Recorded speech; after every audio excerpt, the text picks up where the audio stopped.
pray, they did not pray. When I tell them this is your mother or your aunt, they were vacant.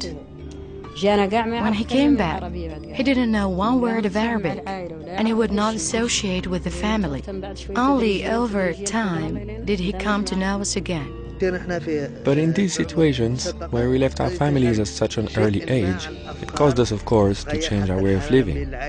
We were deprived of family affection. Growing up with family is different from leaving home at the age of 10. Also, not to mention that we only had contact with our family maybe once a year. It definitely affected our relationships.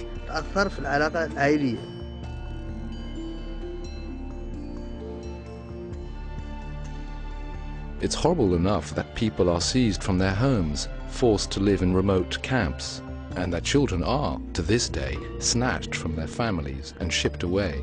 But the addition of literal, physical injury to these circumstances has prompted some men to take action. Former Polisario political prisoners have established a non-governmental human rights organization in Morocco, hoping to combat the continuing abuses in the Polisario camps by sharing their personal testimonies with the world. I suffered for 13 years in prison. Many men's lives were also destroyed. I was imprisoned for my political activity. Others were imprisoned for defending their dignity or for other reasons. I suffered a lot. I lived day and night being handcuffed behind my back. I had to eat with my hands that way.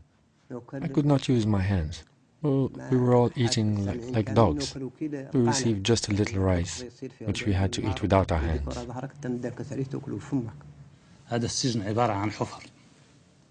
That prison, I remember, it was a hole.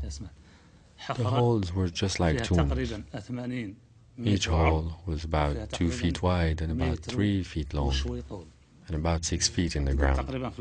The holes were covered with blanks, with earth on top, and they were one after the other.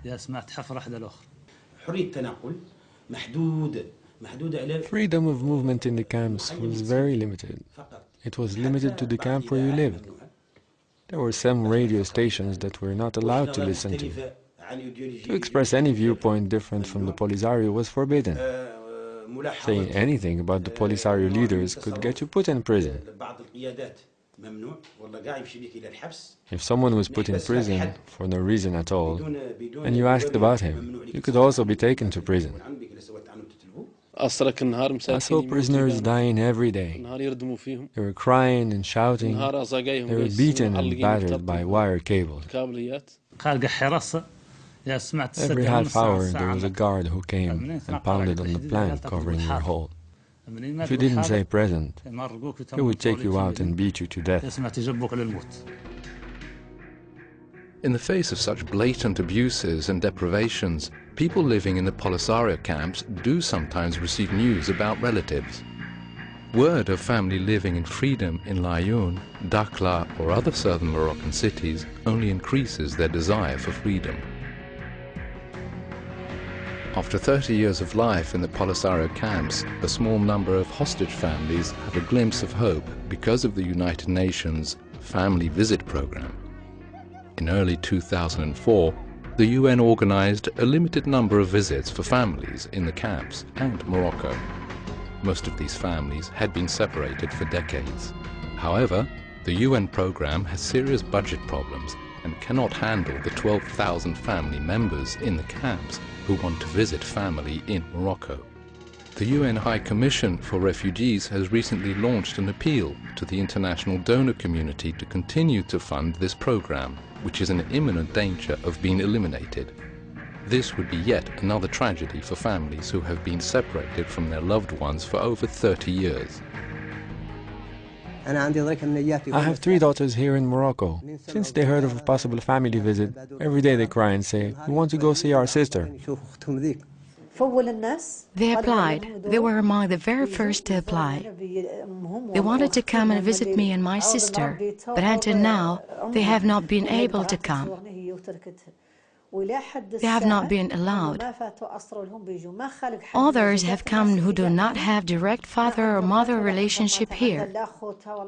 But unfortunately, as I told you, they have not been able to come. And when I asked them if they could, they told me there was no way for them to come. And yet, even for the lucky few who do enjoy a few days of freedom with their families in Morocco, this is a desolation to which they return.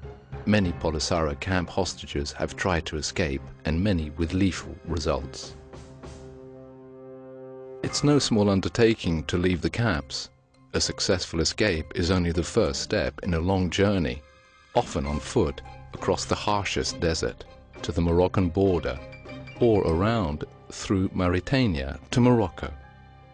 There is the danger of landmines as well as Algerian and Polisario soldiers. But it seems the longer people are forced to live in the camps, the more desperate they are to escape. The first attempt failed. Some friends and I tried to leave through Algeria.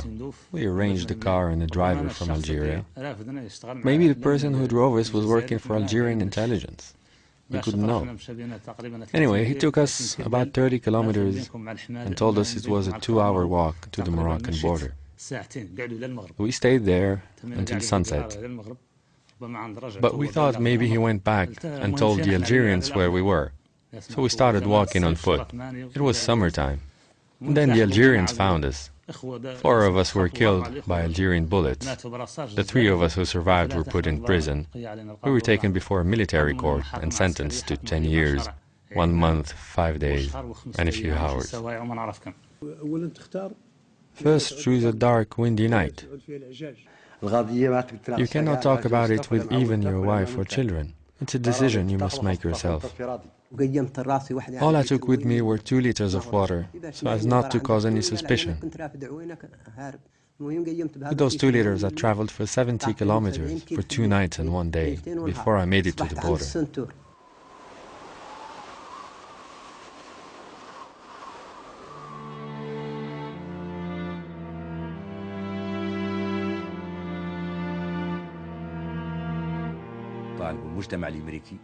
We would like to ask the American people and the United States of America to use its influence everywhere in the world to get Algeria to leave us in peace and allow all of the Sahrawis to be together again. After 30 years, our children have not seen their parents. Some of them are in Algeria, some are in Cuba, some are in Syria, and some we don't know where they are.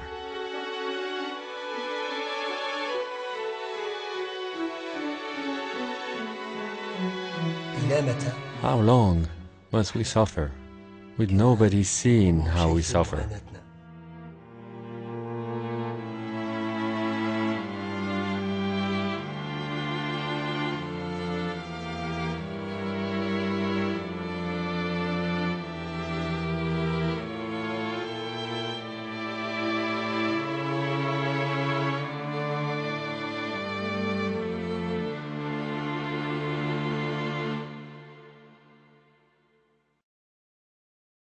Over the years, some 7,000 Sahrawis have managed to escape from the Polisario camps in Algeria and now live in Morocco.